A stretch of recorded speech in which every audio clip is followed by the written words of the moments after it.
कैसे हैं? स्वागत है आपका फिर से शुक्ला एडू गैलेक्सी में। आज हम आपके लिए अंग्रेजी का एक ऐसा पॉइंट लेकर आए हैं जिसकी जरूरत बूढ़े, बच्चे और जवान सबको पड़ती है। क्या बूढ़े हैं? पढ़िए इसको। बच्चे हैं जरूर पढ़िए, और जवान है तो पढ़ना ही पढ़ना भाई। ये टॉपिक कौन है आज का? आज का टॉपिक है आर्टिकल्स। इंग्लिश में आर्टिकल्स क्या होते हैं। अब आर्टिकल्स में हम जाएं उसके पहले आपको ये बताना जरूरी है कि आर्टिकल्स कितने प्रकार के हैं। मेनली सबसे पहले आप देखेंगे आर्टिकल्स दो प्रकार के हैं। एक तो है इनडेफिनिट है, ठीक है, और एक है डेफिनिट। अब अगर इनडेफिनिट और डेफिनिट में से एक की मीनिंग आप समझ गए, दूसरा तो हो जाएगा भाई। तो इनडेफिनिट और डेफिनिट में जाने के पहले हमें कुछ चीजें और पढ़नी है। वह है वर्णमाला के भेद। अब वर्णमाला चाहे हिंदी की हो, इंग्लिश की हो, गुजराती, तमिल, तेलुगु, उड़िया, कन्नड़, कुछ भी हो, वर्णमाला दो कैटेगरी में है। एक को बोलते हैं स्वर और एक को बोलते हैं व्यंजन। स्वर और व्यंजन। स्वर क्या है? इंग्लिश में वॉवेल है, वॉवेल। और व्यंजन क्या है? कॉन्सोनेंट है। अब देखो, स्वर और व्यंजन में क्या, पर हिंदी समझ लेंगे, अंग्रेजी में समझना आसान होगा। ऐसे सारे अक्षर जिससे मात्राओं का निर्माण होता है, मात्राएं लगाई जाती हैं, वो स्वर हैं। जैसे इंग्लिश में है अ, आ, ई, उ, ए, य।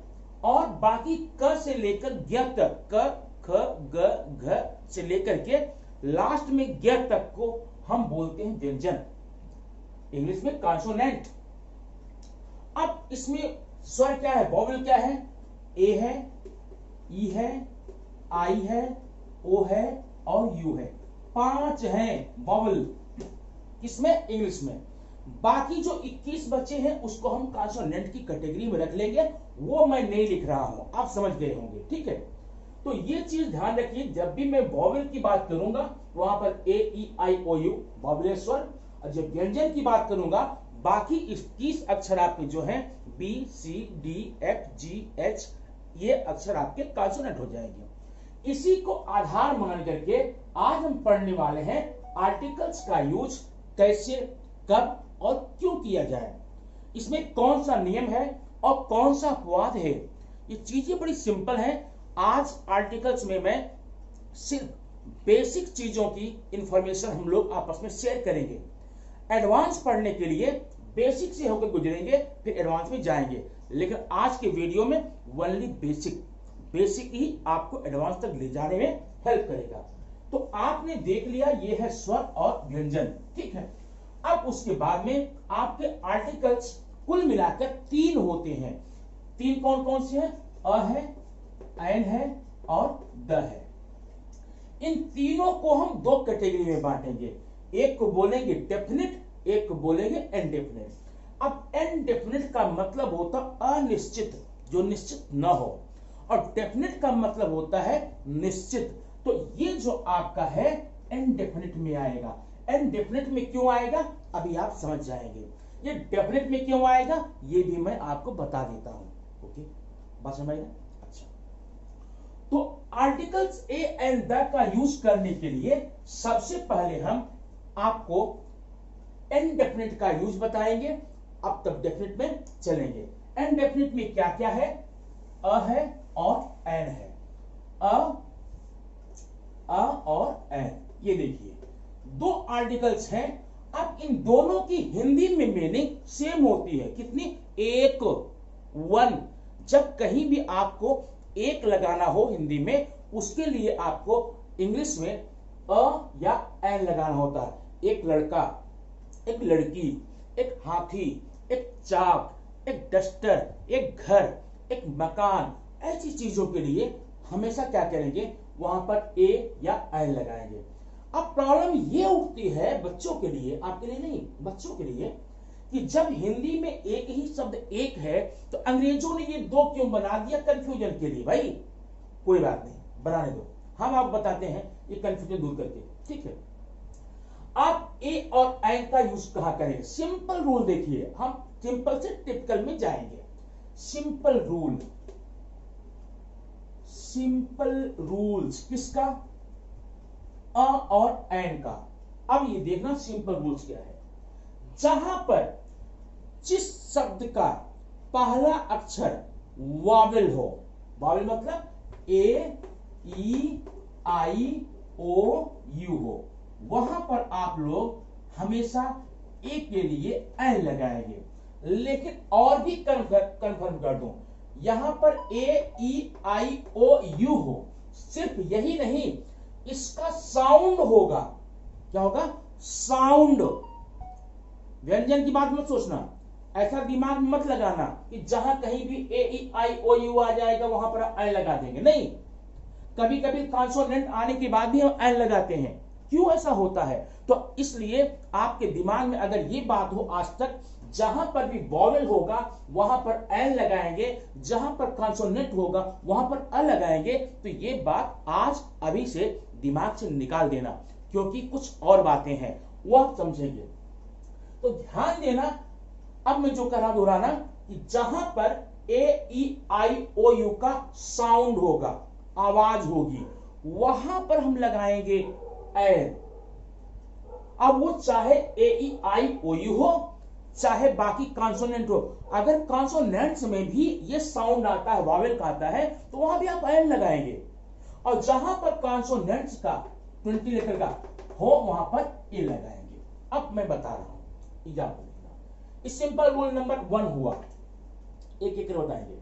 अभी मैंने लिखा एक लड़का, अ बॉय, एक लड़की, अ गर्ल, एक अंडा, एग, सब एक एक है।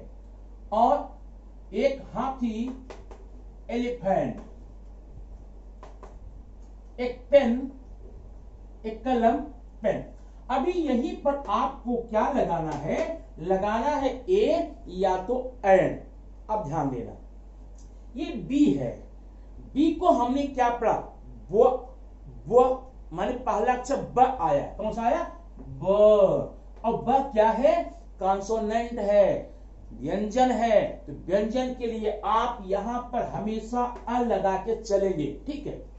गर्ल, ग, क, ख, ग। ग क्या है? व्यंजन है। आप इसका लिंक हिंदी से जोड़िएगा, समझ में आएगा। तो यहां पर क्या लगाएंगे? अ लगाएंगे। एग, ये है ना एग। अब ऐसा मत बोलना कि यहां पर ई है इसलिए हमने एन लगाया, बल्कि इसका प्रोनाउंसिएशन है कौन? ए। ये वाला ए। ए क्या है? स्वर। तो इसका साउंड स्वर आया, इसलिए यहां पर आप एन लगा देंगे। वैसे एलिफेंट, ए है तो क्या लगाएंगे? एन लगाएंगे।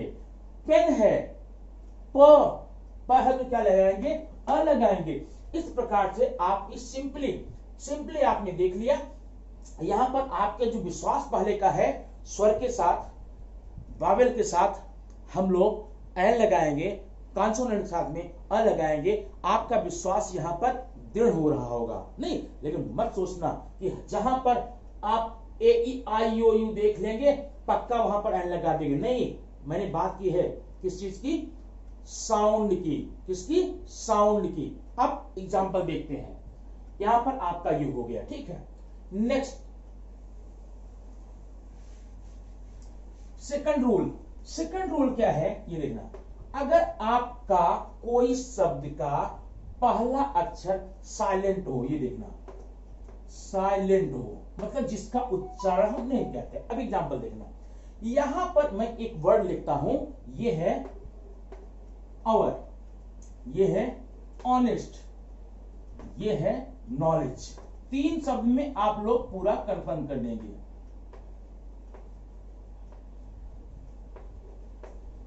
नॉलेज, ठीक है। अब देखना, 1 घंटा, 1 ईमानदार, 1 ज्ञान, सब में 1 है। अब यहां पर हम आएंगे, ध्यान ही देना, पहला अक्षर इसका एच है। तो नियम ये बोलता है यदि पहला अक्षर इसका यच है, माने कॉन्सोनेंट है, माने व्यंजन है, तो हमें अ लगा लेना चाहिए, एक के लिए अ लगाना चाहिए। लेकिन सोचिए आप इसको पढ़ते कैसे हैं, इसको आप प्रोनाउंसिएट कैसे करते, उच्चारण कैसे, इसको हम हावर नहीं पढ़ते, हावर, ये देखो हावर, हावर अगर पढ़ते तो पहला अक्षर है था, हम अ लगा देते। इसको हम लोग पढ़ते हैं आवर, आवर, आ पढ़ते हैं, यच साइलेंट है, यच साइलेंट, यच यहां पर है, व्यंजन यहां पे है, कॉन्सोनेंट यहां पे है, लेकिन पढ़ ही नहीं रहे उसको। अगर इसको कोई हावर पढ़े, लगा दो, ये लगा दो, कोई बात नहीं, लेकिन ऐसा होता नहीं है, इसका यच साइलेंट है, आवर पढ़ते हैं, माने अक्षर लिखा है यच, साउंड आ रहा ओ का, आ का, आ क्या है, स्वर है, कॉन्सोनेंट ये आपका बावेल है, तो यहां पर क्या लगाएंगे, एंड आवर। ध्यान देना, कभी भी यच को देखकर आप ए मत लगा देना। क्यों नहीं लगा देंगे, क्योंकि यच का तो उच्चारण ही नहीं हो रहा भाई, किसका हो रहा है, ओ का, ओ क्या है, अ, इसलिए लग गया एंड। अब ये देखना, ऑनेस्ट, बिल्कुल ऐसे ऑनेस्ट, एच एच है, लेकिन उसको हम बोल नहीं रहे हैं, उसकी आवाज नहीं निकाल रहे हैं। एच का साउंड होता है ह नहीं बोल रहे हैं, अ बोल रहे हैं, ऑनेस्ट है ये, हॉनेस्ट नहीं, ऑनेस्ट, ध्यान रखना। यहां पर आप क्या लगाएंगे, एंड। ये बात तो कंफर्म हो गई। अब तीसरा जो शब्द मैंने लिखा है यहां पर, नॉलेज की बात जो की है, वहां पर क्या है, नॉलेज है, के साइलेंट है। अब इन दो शब्दों को देख करके दिमाग में ये मत भर लेना कि जहां पर भी साइलेंट होगा वहां पर हम एन लगा देंगे, नहीं। साइलेंट के लिए यह एन क्यों आया, यह साइलेंट था इसलिए नहीं, यह साइलेंट था इसलिए नहीं, बल्कि जो साउंड आया, यश के बाद साउंड आया, जो मुंह से आवाज आई, वह क्या थी, स्वर थी, बॉबल थी। ठीक है, अभी देखा, नॉलेज, नॉलेज में हम के तो नहीं बोल रहे हैं, किसको बोल रहे हैं, न। अब यहां के साइलेंट है 100%, लेकिन जो साउंड आ रहा है वो न का आ रहा है, त थ ध ध न, और न क्या है, व्यंजन है, कॉन्सोनेंट है, इसलिए भाई मेरे यहां पर आप एन लगाएंगे। ये क्लियर, तो ये आपका हो गया, अगर साइलेंट रहेगा तो आप ये नियम लगाएंगे, देखेंगे। अब तीसरा नियम आप बताओ, वहां से और भी ज्यादा आपके कंफ्यूजन दूर हो जाएंगे।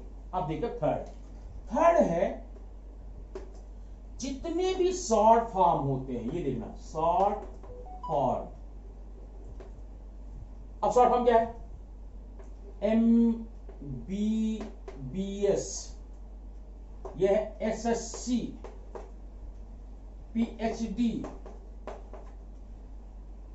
तीन में आप कंफर्म हो जाएंगे। और देखो, ये देखो, IAS, IAS, ठीक है। अब देखना, यहां पर ये पहला अक्षर M है, M आपका क्या है, कॉन्सोनेंट है, बराबर है, व्यंजन है। हमारा नियम पहले बोलता है जहां पर कॉन्सोनेंट होता है वहां पर हम अ लगाते हैं, लेकिन ध्यान सुनना, इसको हम लोग म नहीं पढ़ रहे हैं, म, इसको हम पढ़ रहे हैं एम, ये देखो एम, इसको क्या पढ़ रहे हैं, यहां पर एम पढ़ रहे हैं। और पहला अक्षर क्या है, ए है, ए क्या है, वॉबल है, इसे क्या लगाएंगे, एन।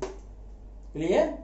अगर यही मैं यहां पर मैंगो लिख देता, ये देखो मैंगो, तो मैंगो में पहला अक्षर हम क्या पढ़ रहे हैं, म, म साउंड आ रहा है म, इसलिए यहां पर हमने लगाया था अ, यहां पर साउंड आ रहा ए, इसलिए लगा दिया यहां पर एन। इसलिए आप ध्यान रखना, ए या एन लगाने के लिए लेटर का होना, लेटर की उपस्थिति ये अनिवार्य नहीं है, ये इंपॉर्टेंट नहीं है। इंपॉर्टेंट ये है उसकी आवाज क्या आ रही है, कॉन्सोनेंट की आ रही है कि वॉवेल की आ रही है, स्वर की आ रही है कि व्यंजन की आ रही है। हम ए एन का यूज उसकी आवाज के ऊपर करेंगे, अक्षर के नहीं। ये कंफर्म हो गया, एम यहां भी है, एम यहां भी है, यहां के लिए पक्का बता दिया, अ लगेगा, अ मैंगो, लेकिन यहां के लिए एन लगेगा। आप रीजन समझ गए होंगे क्या रीजन है। इसको हम लोग बीबीएस नहीं बोलते, इसको बोलते एमबीबीएस। तो पहला अक्षर ए आया और ए क्या है, वावेल है, इसलिए आपने एन लगा दिया। और मैंगो में पहला अक्षर म आया, ए लगा दिया। अभी देखा एस एस सी, देखो एस, फिर बात आ गई ए की। अगर एस कहीं और आया होता हम वहां पर अ करते, क्योंकि व्यंजन है, कॉन्सोनेंट है। लेकिन शॉर्ट फॉर्म है, इसको हम कैसे पढ़ते हैं, एस एस सी, ए पढ़ रहे हैं, यहां पर भाई आप लगाएंगे N, N S S C. अब ये देखिए और कंफर्म हो जाएगा। पीएचडी, पीएच दरअसल ऐसे होता है पीएचडी, इसको हम लोग प पढ़ रहे हैं, पी प प प, तो क्या रहेगा, अब पीएचडी, अब एन नहीं, अब कंफर्म हो जाना। यहां शॉर्ट फॉर्म के लिए, यहां शॉर्ट फॉर्म के लिए आपने एन पढ़ा, लेकिन यहां पर अ पढ़ा, क्यों, इंपॉर्टेंस अक्षर का नहीं है, बल्कि इंपॉर्टेंस साउंड का है। इसका साउंड ए है, इसका ए है, इसका प है, इसलिए पीएचडी हो गया। अब ये देखना आईएएस, आ वैसे आईएएस तो आप लोग वैसे लगा लेंगे, आई देखते कर लेंगे, लेकिन यहां पर क्या देखना है, क्या देखना है, साउंड देखना है, लेटर नहीं देखना है। अगर इस तरह से कहते हैं आप, ये कभी भी गलत नहीं होगा। अब एक और लास्ट में हम आपको नियम बता दें, वहां पर भी आप कंफ्यूज होते हैं, आपका जो कंफ्यूजन होगा इस नियम में पूरा का पूरा दूर हो जाएगा। वो कंफ्यूजन क्या है, ये देखिए, अभी मैंने आपको बता दिया था ए ई आई ओ यू वॉवेल है, इसका उच्चारण आ होता है, आ होता है, माने वॉवेल है भी, वॉवेल का साउंड भी है, दोनों ठीक है। आपने यहां पर एन लगा लिया, लेकिन जरा देखना यहां पर कुछ कंफ्यूजन होता है। यहां दो चीजें हैं, ये तो इंसान जैसा दिख रहा है ना, कोई बात नहीं। ओ है तो कभी कभी ओ का प्रोनाउंसिएशन होता है आ, और कभी कभी होता है व। अब ध्यान देना, आ क्या है, वॉवेल, व क्या है, कॉन्सोनेंट्स। तो जब ओ का उच्चारण आ हो जाए तब वॉवेल का नियम लगाएंगे, एन लगा देंगे, और जब व का उच्चारण व हो जाए तब आप व क्या है, व, ये तो व्यंजन है, तो व्यंजन का नियम लगाएंगे आप। यहां पर एग्जाम्पल देखिए, मैंने यहां लिखा आउल, ओ है ओ, उच्चारण क्या है, आ है, क्या लगाएंगे, एन आउल। ये देखिए उनका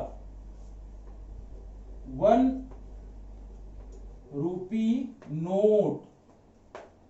अब यहां क्या लगाएंगे, A1 रूपी नोट नहीं, इसको हम पढ़ रहे हैं व, या व क्या है, वह आपका व्यंजन है, कॉन्सोनेंट है, इसलिए भाई यहां पर आप अ लगाएंगे। समझ गए ना। ओ में अब तक आपके दिमाग में ये था कि जहां पर भी ओ आएगा आप लोग वहां पर क्या लगाएंगे, एन लगाएंगे, लेकिन अब ये आपसे दिमाग निकाल देना, ओ के लिए हमेशा एन रहेगा, ऐसा नहीं है। हम ओ का साउंड देखेंगे, अगर ओ का साउंड आ है तो एन, और ओ का साउंड व है तो अ। अब यहां पर आपने देखा होगा, एक साइकिल पहले आती थी, अब तो नहीं आती है, वहां लिखा जाता था A1 साइकिल। अब 1 के पहले ए लगाया गया। अब आपको क्या लगता है, ओ है तो ओ के पहले एन क्यों नहीं लगाया, बेवकूफ था क्या, नहीं, बड़ा बुद्धिमान था भाई वो, इसीलिए 1 के पहले A1 साइकिल। आप देख लो कभी लिखा है वो। अब आप देखिए 1 मैन आर्मी, एक पिक्चर है 1 मैन आर्मी, तो आप देखिए A1 मैन आर्मी है, A1 मैन आर्मी, तो जहां पर भी वह वर्ड आता है वहां पर आप लोग क्या लगाते हैं, अ लगाते हैं, एन नहीं लगाते हैं। तो ई ओ के बारे में आपका कंफ्यूजन दूर हो गया होगा।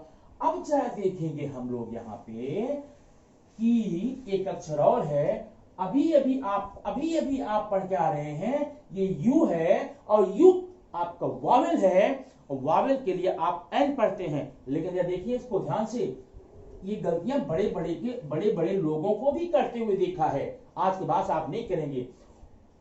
यू का जो उच्चारण होता है, जो साउंड होता है, कभी कभी तो होता अ और कभी कभी होता है यू।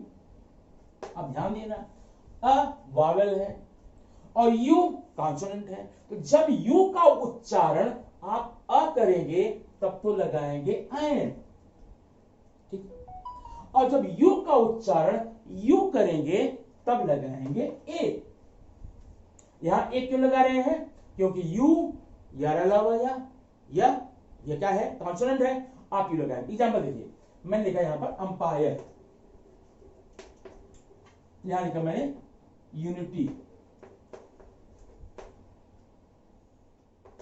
ठीक है। यूनिफॉर्म, यूनियन, ऐसे। अब यहां का साउंड अ है, अ आपका वावेल है, तो वावेल में एन लगाएंगे, लगा दो एन, ये हो गया आपका। लेकिन यूनिटी, अ यूनिटी, क्योंकि यू को यू पढ़ रहे हैं। यूनिफॉर्म, यूनियन, ठीक है। ऐसे शब्दों में आप ध्यान रखना। अब आज के बाद से यू में ऐसा कंफ्यूजन मत करना। अभी कभी कभी देखो, एक ने मैंने लिखा तो लिखा था काउ इज ब्लैंक यूजफुल, ऐसे आपके एग्जाम में आता है यूजफुल एनिमल। गाय एक यूजफुल एनिमल है। अब यू को देखते ही भाई लोग क्या करते हैं, एन लगा करके एन लगा चले जाते हैं, वो रॉन्ग हो जाता है। और उनको पूरा आत्मा में, अंतरात्मा में विश्वास है यू था, यहां पर यूजफुल था, यू के लिए मैंने एन लगाया, कॉलर टाइट करते हैं, बाद रॉन्ग हो जाता है। क्यों भैया? यू का यहां पर साउंड यू आ रहा है, आप ये अ लगाएंगे। Cow is a useful animal, ठीक है। तो ये नियम आपके इतने हो गए कहां? ए और एन में। अब आइए हम डेफिनेट में चलते हैं। डेफिनेट वाला कौन है? द है। द का यूज कहां करेंगे? बहुत सिंपल है, एकदम एक लाइन हो जाएगा। ए एन जितना बड़ा ये नहीं है। अब देखना, तो ये डेफिनेट आर्टिकल है, मतलब किसी निश्चित वस्तु के पहले, निश्चित व्यक्ति के पहले, निश्चित नाउन के पहले द का यूज करते होंगे। पहला नियम, जितनी भी चीजें अपने आप में अकेली हों, जितनी भी चीजें अपने आप में अकेली हों, उनके लिए आप द लगा देंगे। ये सिंपल सा नियम, बस हो गया, खत्म। बराबर। अपने आप अकेली कौन है? सूरज, the sun, the moon, the earth, बराबर है। जितनी बड़ी नदियां हैं, the Ganga, the Yamuna, the Kaveri, जितने बड़े धर्म ग्रंथ हैं, इस प्रकार से आपने देख लिया, सिंपल एक लाइन में इसका यूज आपने पढ़ लिया। जितनी भी चीजें अपने आप में अकेले हो, वहां पर द का यूज करेंगे। लेकिन कभी कभी जहां आप ए और एन पढ़ के आए हैं, वहां पर भी द का यूज होता है, क्योंकि द डेफिनेट है। अब मेरी एक बात सुनो। मान लीजिए एक लड़का आपको मार्केट में मिला, एक लड़का, आप और आपके फादर जा रहे थे मार्केट में, एक लड़का मिला, बराबर है। वो लड़का कौन है, उसका पर्पस क्या है, आपको पता नहीं है। आप उस लड़के के लिए क्या लगाएंगे? अ लगाएंगे। अब दूसरे दिन वो लड़का आपके घर पे आ जाता है, डोरबेल को दबाता है, और आप दरवाजा खोलते हैं, उसको देखते हैं, पहचान जाते, कल मिला था। अपने पापा से जाकर क्या बोलेंगे? पापा, the boy has come, the boy has come. आप यहां द लगा रहे हैं, क्योंकि वो लड़का जब पहले मिला था तो इनडेफिनिट था, अनिश्चित था, कौन था पता नहीं था। लेकिन आज मिला है तो कैसे मिला है? जो कल वाला था। अब देखो, तब वहां पर द लगाइए। एग्जाम्पल देखो, I have blank cow, blank cow is dash useful animal. अब यहां पर इस सेंटेंस को देखकर आपकी सारी प्रॉब्लम सॉल्व हो जाएगी एक ही सेंटेंस में। अब ये जो काऊ है, कौन सी काऊ है? जो आपके पास में है, जो मेरे पास थी, जो उनके पास थी। पहली बार काऊ आ रहा है, यहां पर आप नियम लगाएंगे ए एन वाला, यहां सी है तो एन हो जाएगा। आई हैव अ काऊ। अब फिर वही काऊ रिपीटेड आ रहा है, दोहरा के आ रहा है। ये जो काऊ है ये पहले वाली काऊ है, इसलिए आप क्या लगाएंगे? द काऊ, पहले अ काऊ, ठीक है। या यूं समझ लीजिए, जिन शब्द के पहले आपने ए एन नियमानुसार लगा लिया है, अगर वो शब्द रिपीट होके आता है तो वहां पर फिर ए एन नहीं लगाओगे, वहां पर आप द लगाओगे, क्योंकि अभी ये डेफिनेट हो गया। पहले क्या था? इनडेफिनेट था, पहले अनिश्चित था। कौन सी गाय, कौन सी गाय, ठीक है। लेकिन यहां पर कौन सी गाय? जो मेरे पास है। यहां पर कौन सी गाय? पता नहीं। यहां पर कौन सी गाय? जो मेरे पास है। तो यही गाय यहां पर आ गई ना। पहले ये अनजान थी, अब आपके पास पाले पोछे दूध पिए, उसको दुलार किए, पुचकारे, तो निश्चित हो गई ना, तो आपको हो गया। तो ऐसे सेंटेंस में कभी भी आप ए एंड द का यूज कर लेंगे। बेटा सिंपली नियम बस इतना सा है, ये आपका बेसिक पोर्शन है, एडवांस में अभी आपको जाने की जरूरत नहीं है। इतना आप कंफर्म करें। इतना कंफर्म करने के बाद में अगर आपका कमेंट आया कि ए एन का हमें एडवांस कोर्स भी पढ़ना है, पक्का उसका वीडियो में बताऊंगा। ध्यान रखना, अ एंड द आर्टिकल्स इतने इंपॉर्टेंट होते हैं, और जितने इंपॉर्टेंट है ना उतने ही कंफ्यूजिंग होते हैं, हमेशा कंफ्यूजन क्रिएट करता। अब ये तो है, मैंने यहां पर ए लगाया, यहां पर द लगाया, क्यों लगाया? अब आपका नियम कंफर्म हो गया। यू के लिए मैंने अ लगाया, यू के लिए मैंने एन लगाया, नियम कंफर्म हो गया। अब आपका कंफ्यूजन नहीं रह जाएगा। इतना पढ़िए और फिर एडवांस कोर्स आपकी, ये तो मैंने अपने मन से दिया। अब आर्टिकल का एडवांस कोर्स आपकी डिमांड पर बनेगा। अगर आपकी डिमांड होगी मैं वो वीडियो बना के आपको दे दूंगा। वीडियो कैसा लगा कमेंट बॉक्स में जरूर आप बताइए। और एक रिक्वेस्ट है, आप लोग देखते हैं वीडियो, मुझे पक्का पता व्यूज आते हैं आपके, ठीक है, लेकिन वहां पर आप लाइक का बटन नहीं दबाते। लाइक का बटन दबाने में एक भी सेकंड नहीं लगता और बिल्कुल फ्री है, no charge, no cost at all. दबा देंगे, उसे पता चलता है कि वीडियो आपको अच्छा लगा या नहीं लगा, ठीक है। तो आप वहां लाइक बटन दबाइए। और अगर आप पहली बार देख रहे हैं तो इसको, इस चैनल को सब्सक्राइब जरूर करें, क्योंकि ऐसी वीडियो आपको इस चैनल पर निरंतर मिलती रहेगी, जो आपके लिए, आपके परिवार में छोटे बच्चों के लिए, सबके लिए बहुत उपयोगी होगी, ठीक है। तो आप इसको पढ़ते रहिए और कमेंट में आप अपनी मंतव्य को, अपनी बातों को, अपने विचारों को कमेंट बॉक्स में जरूर दीजिए, शेयर कीजिए, ताकि उसी के आधार पर मैं आपको अगला वीडियो बना के दे सकूं, ठीक है। मिलते हैं फिर नेक्स्ट वीडियो में ऐसी एक वीडियो और लेकर के, तब तक के लिए थैंक यू।